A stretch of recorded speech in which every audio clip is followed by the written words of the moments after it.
Well, this is one of the proudest times of the year for parents of college-age children, graduation weekend. Jim and Evelyn Piazza were set to watch both of their two boys graduate from Penn State this weekend. But that dream was shattered by a wild party and fraternity brothers who didn't call for help when Tim Piazza was dying. It is a very special pleasure to welcome you here today.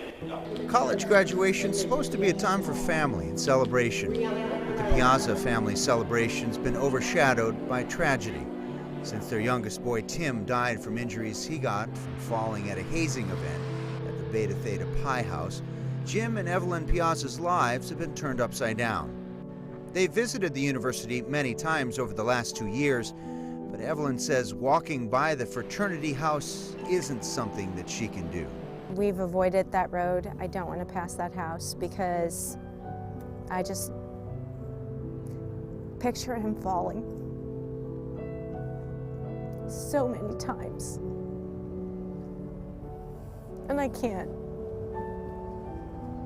know that that's where he suffered for so long, alone and dying.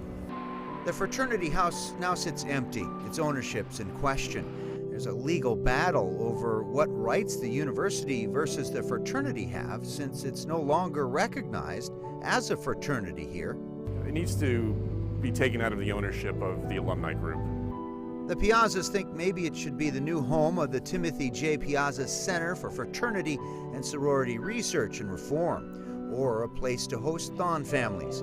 Penn State says it's too early to make a comment on what could happen with it. You know, Tim loved it here. Mike loves it here. Michael Piazza is Tim's older brother, about to graduate from Penn State. I'm an accounting and finance major with a minor. So right now, when I'm not in class, I'm studying for CPA stuff. Michael describes close bonds with his college friends. A good bunch of them from all over the country will be back. But his closest bond has been broken. Michael and Tim would have graduated together this week. Jim and Evelyn struggle with how to celebrate.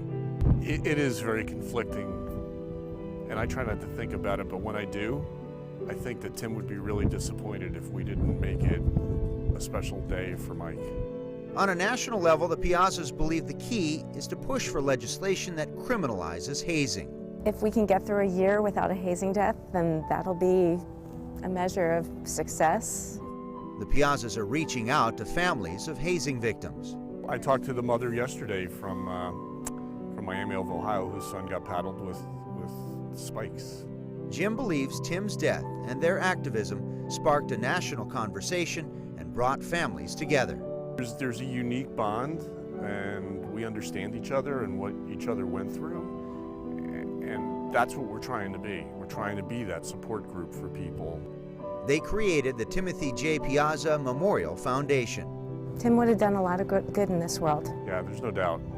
The foundation funds scholarships and prosthetics for children and military veterans.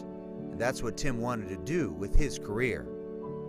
During a week of family and celebration, the Piazzas hope students and their parents take time to think of Tim. Again, at the end of the day, it's all for good, and that's what we want Tim's name to be associated with, is something good. You can head to this story to learn how people are connecting to the Piazzas and supporting their foundation. There is an upcoming golf event in August. And as we've shown you, the Piazzas are touring the country, speaking to groups in the thousands about hazing. But that hasn't really happened at Penn State yet. Next week, we ask why.